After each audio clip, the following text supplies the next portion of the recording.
Okay, looking at letter C of number 3.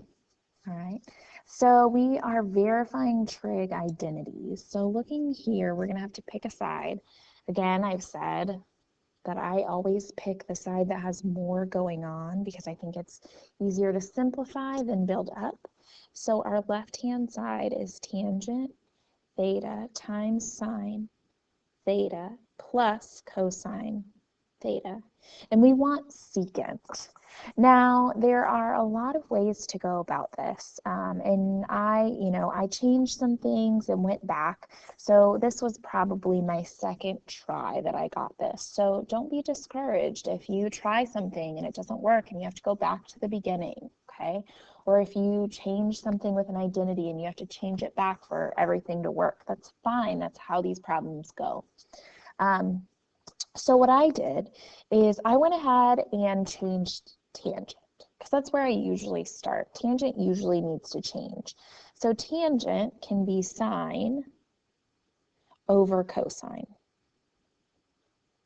And that's times sine. And I left cosine alone for now. I think my first attempt I changed cosine to 1 over secant, but I realized that didn't really help me in the long run.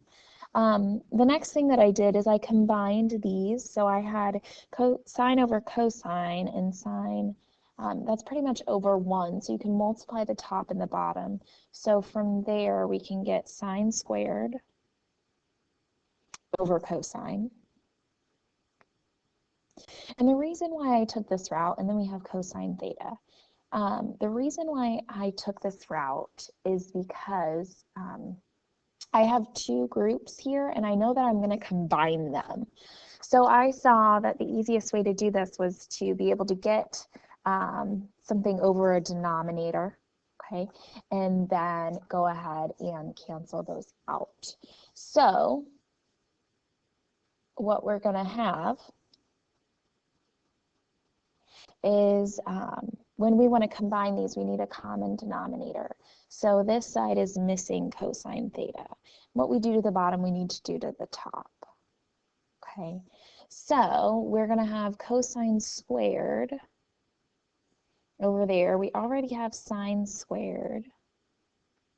These are added, and our new denominator, both of those will have cosine theta. And then from here, sine squared plus cosine squared, that is a plus, so that is my identity. So that's going to be 1 over cosine of theta. And then 1 over cosine theta is the same thing as secant theta. And if we look back up at our right-hand side, that's exactly where I wanted to go. So that is my answer. That is equal to the right-hand side. And that's it.